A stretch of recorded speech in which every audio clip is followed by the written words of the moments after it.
talking Penn State because over 100 recruits were on campus and Saturday night. It was a whiteout. It was live. Penn State just didn't get the win, but we got new predictions coming out of the weekend. So, Steve, who is trending towards the Nittany Lions? Well, I logged 4 predictions in favor of Penn State for 4 in-state targets that were in Happy Valley for the whiteout. The Nittany Lions didn't get the win in the regular season against Oregon, but they could run up against them in the college football playoff. And Ohio State asked the Buckeyes how that worked out for them last year.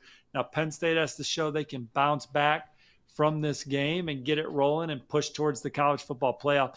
No doubt in my mind that they can. This is a program that consistently competes at a high level under James Franklin and company. And these recruits feel like they can help keep it rolling and maybe help Penn State win that last game of the year down the road. It starts with the number 4 wide receiver in the country, Matthew Gregory. I felt for a while that the Nittany Lions were the team to beat. Now, he's still looking at other programs, having conversations, going to take some more visits.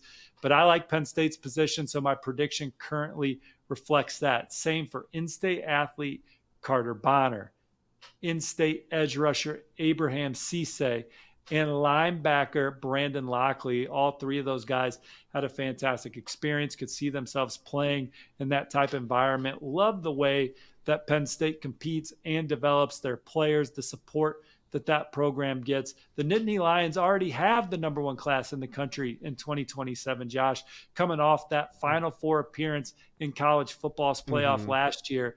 And they are in great position to add several more local in-state targets that they covet to keep it rolling in the future.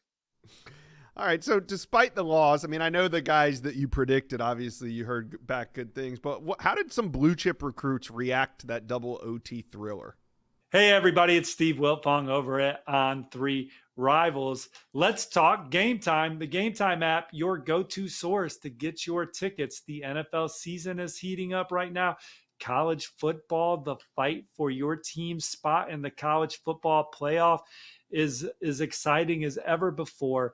And now we also have the Major League Baseball playoffs going on. You need to download the Game Time app for the best price on tickets to see your favorite team take the field. The app is easy to use, and the Game Time guarantee means you can trust that you'll get 100% authentic tickets on time at the best price.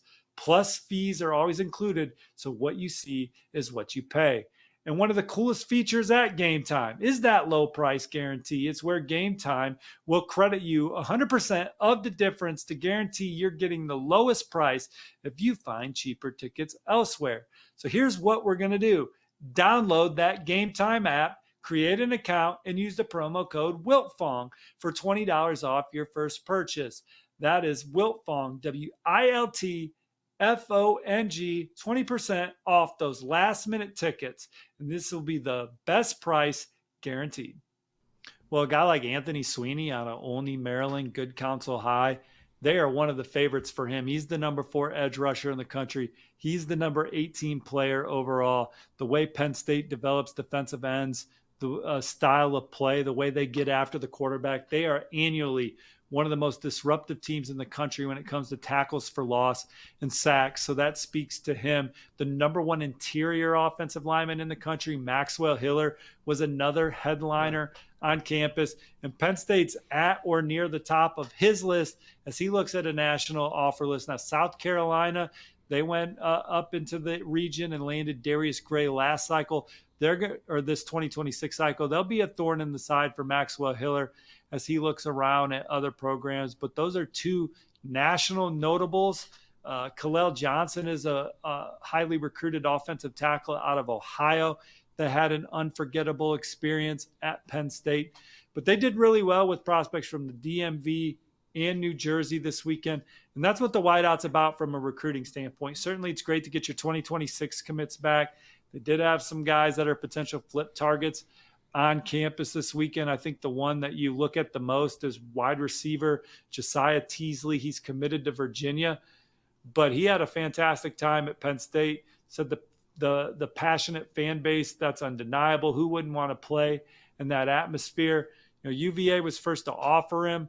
They're playing at a high level, but Penn State just the prestige level and consistent level of play have him intrigued. He's going to play out his senior season and continue through his process. So he's probably the biggest flip target on campus. Carter Gooden committed to UCLA, 4-star defensive lineman, another one to keep an eye on in 2026. And then they had like over 100 kids on campus with offers in 2027 and 2028. That this kind of weekend, it's unforgettable, as some of these recruits said, playing in that atmosphere. James Franklin and his staff do a good job of interacting with these kids at the game, making them feel at home. And then certainly the regular recruiting that goes in with making these guys feel like a priority. All right. Penn State fans, talk to us. How you feeling? We're not trying to spin this as a moral victory, but like Steve said, there's a good chance at this game we see a replay of this game, maybe with the stakes even higher. So talk to us. How you feeling about the Penn State program moving forward? Let us know. Comment section below.